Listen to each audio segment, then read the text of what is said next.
Hello and welcome दोस्तों। इस lecture से हम लोग स्टार्ट करेंगे जावास्क्रिप्ट ट्यूटोरियल। ओके, इस वीडियो में हम लोग 5 टॉपिक्स कवर करेंगे। Okay, first what is programming, second what is JavaScript, third code editor को सेटअप करेंगे, फोर्थ जावास्क्रिप्ट फाइल को कनेक्ट करेंगे और कोड लिखेंगे। ओके, एंड 5 हम लोग फर्स्ट कोड इसी लेक्चर में लिखेंगे। Okay, first what is JavaScript. JavaScript होता क्या है?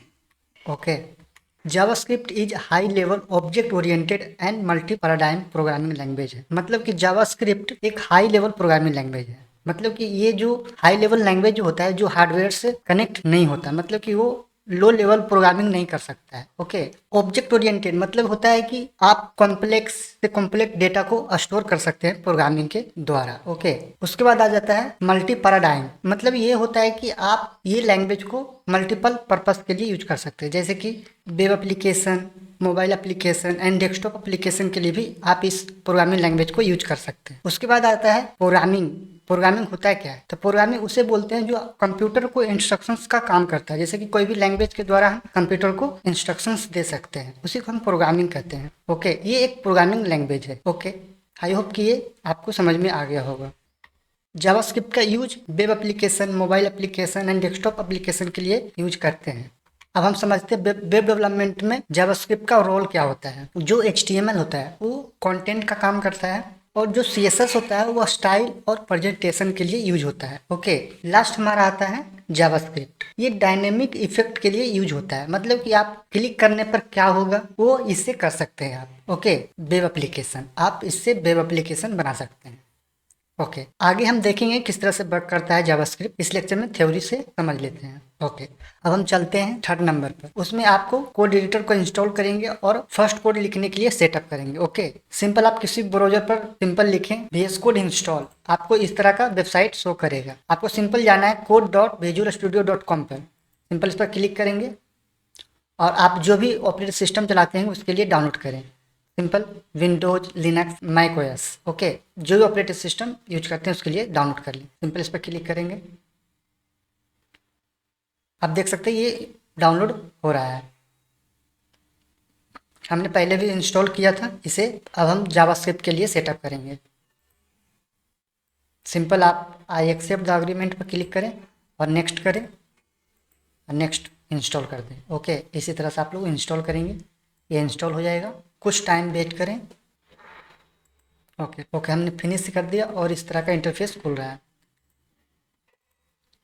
आप एक जावास्क्रिप्ट फोल्डर बनाएं, मतलब कि फाइल, जैसे कि हमने बना लिया 100 डेज ऑफ वेब। इसी को ओपन कर लेंगे अपने VS कोड में। हमने यहाँ पर ओपन कर रखा है। आप चाहें तो कर सकते हैं यहाँ से। आप सिंपल, मैं क्लोज फोल्डर पर कर देता हूँ क्लिक। आप देख सकते हैं इस तरह का इंटरफेस आपको शो कर रहा होगा। सिंपल आप ओपन फोल्डर पर क्लिक करें या तो फिर आप यहाँ पर ओपन फोल्डर पर क्लिक करें। सिंपल यहाँ पर क्लिक करेंगे और आप जहाँ भी फोल्डर बनाएंगे वहाँ से चूज करें। सिंपल हमने 100 डेज ऑफ वेब डेवलपमेंट के लिए यूज करेंगे और इसी में हम जावास्क्रिप्ट प्रोग्रामिंग लिखेंगे। ओके, फर्स्ट हम एक फाइल बनाएंगे HTML का, index.html। ओके, हमने सेटअप कर लिया है HTML5 और इसमें लिख देंगे हम लोग जावास्क्रिप्ट ट्यूटोरियल। ओके, इस तरह से H1 जावास्क्रिप्ट ट्यूटोरियल। ओके, हमने कर दिया ऐसा। अब हम देखते हैं फोर्थ जावास्क्रिप्ट लिखेंगे कहाँ। ओके, सिंपल पहले इसे लाइव करता हूँ मैं। ओके, साइड बाय साइड हम लोग देखेंगे। सिंपल आप जब प्रोग्रामिंग लिखेंगे तो आपको इंस्पेक्ट पर शो होगा। सिंपल इस तरह का कर दें, जूम आउट। ओके, यहीं पर आप लोग जावास्क्रिप्ट लिख सकते हैं। जैसे कि यहाँ पर मैं लिखता हूँ कंसोल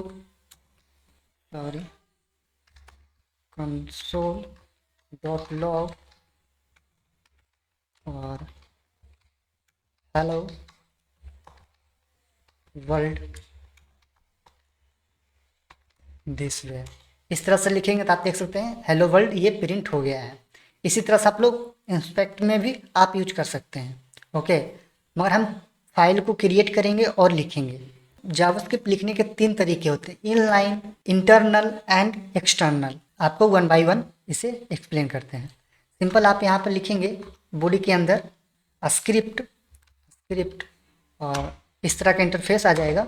और इसी के अंदर हम लोग जावास्क्रिप्ट लिखेंगे। जैसे कि मैं लिखता हूँ console.log हेलो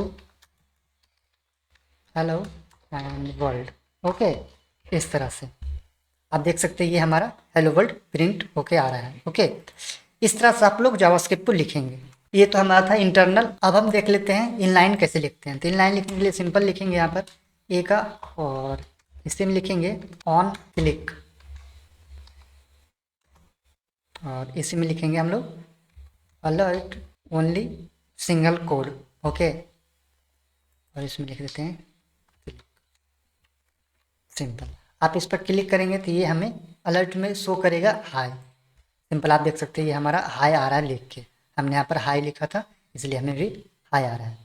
आगे इसे एक्सप्लेन करूँगा, अभी फ़िलहाल टेस्ट कर लेते हैं सिर्फ। ये हमारा हो गया इनलाइन और ये हमारा हो गया इंटरनल। अब देख लेते हैं एक्सटर्नल में कैसे काम करता है। ओके, सिंपल एक्सटर्नल में एक यहाँ पर एक फाइल हम लोग बनाएंगे। सिंपल लिखेंगे स्क्रिप्ट डॉट जेएस। सिंपल आप यहाँ पर लिखेंगे console.log और हेलो फ्रॉम जावास्क्रिप्ट। सिंपल आप देख सकते हैं यहाँ पर हमारा कुछ शो कर नहीं रहा। ये जो console.hello-world लिखा था वही शो कर रहा है। सिंपल इसे हम कमेंट आउट कर देते हैं। आप देख सकते हैं ये भी कुछ शो नहीं कर रहा है। यहाँ भी कमेंट आउट कर देता हूँ मैं। यहाँ पर मैं पहले कमेंट आउट कर लिख देता हूँ इनलाइन जावास्क्रिप्ट। ओके, और इसे भी हम लोग लिख देते हैं सिंपल इंटरनल जावास्क्रिप्ट। आप देख सकते हैं ये हमारा कुछ भी शो नहीं कर रहा। मगर आप जब एक्सटर्नल जब फाइल बनाएंगे तो इसे HTML में कनेक्ट करेंगे तभी ये शो करेगा। ओके, तो पहले कनेक्ट करते हैं। आप हेड में भी कनेक्ट कर सकते हैं या फिर डाउन में भी कर सकते हैं। सिंपल मैं हेड में करता हूँ स्क्रिप्ट और लिखेंगे SRC। ओके, इसी में लिखेंगे डॉट, इसका एड्रेस देंगे तो क्या है एड्रेस, ये हमारा एड्रेस। ओके, आप देख सकते हैं हेलो फॉर जावास्क्रिप्ट, इस तरह का इंटरफेस आ रहा है। ओके, आप इसी तरह से डाउन में लिख सकते हैं। ज़्यादातर तो स्क्रिप्ट जब भी लिखते हैं तो हेड में नहीं डाउन साइड में लिखते हैं। ओके, इससे मैं यहाँ से कॉपी किया, इसे कमेंट आउट कर देता हूँ और आप डाउन साइड में लिखेंगे। ओके, इस तरह से आप लोग लिखेंगे। आने वाले लेक्चर में और भी डिटेल से देखेंगे कि हेड में लिख सकते हैं या फिर डाउन साइड में लिख सकते हैं, मगर फिलहाल हम लोग डाउन साइड में ही लिखेंगे। ओके, हमने फर्स्ट कोड भी इस लेक्चर में हमने लिख लिया है। आप लोग देख सकते हैं यहाँ पर सेटअप हमने किया। आपको सेटअप करने में कुछ लगा नहीं क्योंकि आपने VS कोड पहले भी इंस्टॉल कर रखा था, इसलिए कोई दिक्कत है नहीं।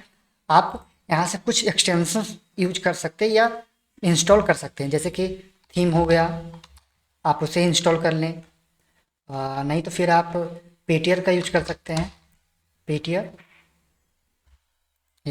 पेटियर को आप इंस्टॉल करेंगे तो आपको ये जो कोड होता है, जो सेटअप होता है, जैसे कि यहाँ पर मैंने लिखा था डबल कोड, तो ये सिंगल कोड कैसे आ गया, तो आप लोग इस तरह का कर सकते हैं। सिंपल कहाँ है हमारा, आप यहाँ पर लिखेंगे सेटिंग में और सर्च करेंगे डिफ़ॉल्ट फॉर्मेटर, इस तरह से। तो आप लोग इसे सेटअप कर ले, लिख दें पेटियर फॉर्मेटर, यहाँ पर होगा शो करेगा, चेक करके आपको टिक कर देना है। ओके, फिर यहाँ पर लिखना है आपको सेव फॉर्मेट। देखिए यहाँ पर लिखा हुआ फॉर्मेट ऑन सेव, आप इस पर टिक कर दें। ओके, तभी होगा, आपको शो करेगा, तभी आपका सेव होगा तो फॉर्मेट हो जाएगा। और लास्ट हम लिखेंगे सिंगल कोड लिखेंगे तो आप यहाँ पर चेक टिक कर देंगे सिंगल कोड, तो आपको ये सिंगल कोड में आने लगेगा। यहाँ पर देख सकते हैं पेटियर में सिंगल कोड लिखेंगे, टिक कर देंगे ये दोनों पर, ये सिंगल कोड शो करेगा। ओके, आने वाले लेक्चर में और भी डिटेल से मैं एक्सप्लेन करूँगा, अभी फिलहाल इतना ही समझते हैं। ओके, हमने यहाँ पर थीम भी देख लिया है। ओके, इस लेक्चर में इतना ही। अगले लेक्चर में हम लोग वेरिएबल्स, वैल्यूज एंड वेरिएबल्स देखेंगे। Okay, see you next lecture.